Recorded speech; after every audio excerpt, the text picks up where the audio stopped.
Hello मेरे प्यारे साथियों, मैं फलेंद्र सिंह और आपका मेरे YouTube channel top guidance study में स्वागत है। प्यारे साथियों, इस वीडियो के माध्यम से आज हम लोग देखने वाले हैं सीटेट 2025 के बारे में पूरी जानकारी। प्यारे साथियों, इस वीडियो के माध्यम से आज हम लोग समझेंगे कि सीटेट यानी कि सेंट्रल टीचर एलिजिबिलिटी टेस्ट क्या होता है, इसे कौन दे सकता है, इसका सिलेबस क्या रहने वाला है, पूर्णांक और पासिंग मार्क के बारे में पूरी जानकारी। तो प्यारे साथियों, अगर मैं सीटेट की बात करूं, जो सीटेट होता है, सीटेट यानी कि सेंट्रल टीचर एलिजिबिलिटी टेस्ट, जिसको हम लोग हिंदी में केंद्रीय शिक्षक पात्रता परीक्षा के नाम से जानते हैं। यह एक मात्र पात्रता परीक्षा है। इसको देने के बाद आप शिक्षक भर्ती में बैठ सकते हैं। चलिए अब बात करते हैं सीटेट। और आज का वीडियो जो है यह पर्सनली सीटेट पेपर फर्स्ट के लिए बनाया गया है।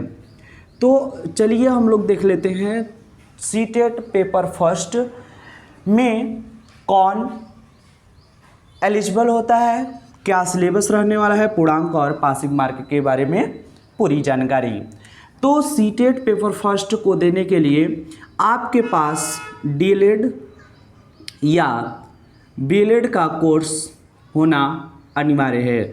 अगर आप डीएलएड या बीएलएड कर चुके हैं या कर रहे हैं तो आप सीटेट को दे सकते हैं। चलिए यहाँ पे हम बात करते हैं सिलेबस की। अगर मैं पेपर फर्स्ट के सिलेबस की बात करूँ तो इसमें सबसे पहले हमारा सब्जेक्ट, इसमें कितने रहते हैं, 5 सब्जेक्ट देखने को मिलते हैं। कितने सब्जेक्ट? 5 सब्जेक्ट का कॉम्बिनेशन होता है। और जो प्रत्येक सब्जेक्ट होता है यह 30-30 अंक का होता है। कितने अंक का? 30 मार्क का होता है, यानी कि 30-30 अंक प्रत्येक सब्जेक्ट को सब्जेक्ट के लिए देखने को मिलेंगे। और इस प्रकार से 30 पंचे 150 और यहाँ पे हमारा पूर्णांक जो हो जाएगा 150 अंक का रहता है। और यहाँ पे मैं बात करूँ कि यहाँ पे समय जो टाइमिंग रहती है, टाइमिंग कितना दिया जाता है, तो अगर मैं टाइमिंग की बात करूँ तो टाइमिंग यहाँ पे आपको 2 घंटे 30 मिनट 2 घंटे 30 मिनट का टाइम दिया जाता है इस पेपर को करने के लिए। यानी कि प्रत्येक क्वेश्चन को करने के लिए आपके पास 1 मिनट रहता है। अगर मैं 5 सब्जेक्ट की बात करूं कि 5 सब्जेक्ट कौन कौन से सब्जेक्ट रहते हैं, तो अगर मैं पहला सब्जेक्ट की बात करूं, अगर मैं यहाँ पे सब्जेक्ट की बात करूं तो पहला सब्जेक्ट है हमारा सीडीपी यानी कि child development and pedagogy.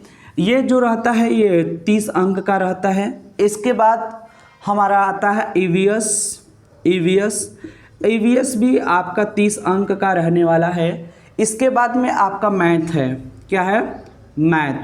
Math भी आपका 30 अंक का ही रहने वाला है। और इसके साथ आपका लैंग्वेज फर्स्ट में हिंदी, इंग्लिश, संस्कृत, उर्दू इत्यादि लैंग्वेज रहते हैं, आप चुन सकते हैं। तो यहाँ पे हम लैंग्वेज फर्स्ट के नाम से इसे लिख लेते हैं, लैंग्वेज फर्स्ट। और जो होता है एक होता है लैंग्वेज सेकेंड। तो यहाँ पे ज़्यादातर बच्चे लैंग्वेज फर्स्ट में हिंदी को ही प्रीफर करते हैं, तो हम यहाँ पे हिंदी लिख लेते हैं। और जो लैंग्वेज सेकेंड होता है इसमें ज़्यादातर बच्चे है ना संस्कृत, अंग्रेजी और बस इतने ही। इसमें तो बहुत सी लैंग्वेज होती हैं, पर यहाँ पे 2 ही लैंग्वेज को ज़्यादातर स्टूडेंट प्रीफर करते हैं। तो आप यहाँ पे मान सकते हैं कि आपका जो सीडीपी है 30 नंबर का, ईवीएस है 30 नंबर का, मैथ है 30 नंबर का, लैंग्वेज फर्स्ट है हिंदी भी आपको 30 नंबर को देखने को मिलेगा। लैंग्वेज सेकेंड की बात करूँ, अंग्रेजी और संस्कृत, ये भी आपका 30 अंक का रहने वाला है। तो टोटल कितने हो गए? 150 अंक हो गए।